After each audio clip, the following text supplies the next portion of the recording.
Hej Thomas. Hvis du gerne vil have downloadet nogle af jeres brochurer på din iPad, så skal du gøre ligesom den her. Det her det er godt nok på en iPhone, men det er præcis det samme.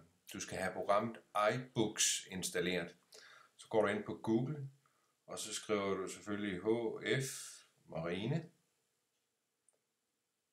Så finder den HF Marine. Og brochure, spørgsmål. Så vælger du en brochure, det kunne være for eksempel den her Tick Cleaner. Så får du den frem, så klikker du sådan midt på skærmen et sted, så kommer der åben i iBooks. Så ligger den der, og så kan man så køre frem og tilbage, ligger der til en anden gang. Hvis man lige klikker en gang på skærmen, så vil man have mulighed for at markere heroppe og sige e-mail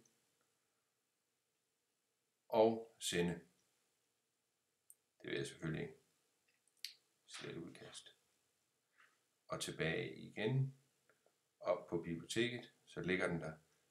Så kan man selvfølgelig vælge at slette den igen. Det vil jeg gerne gøre. Så jeg siger vælg. Markere. Slet denne kopi. Så skulle det virke. Hej.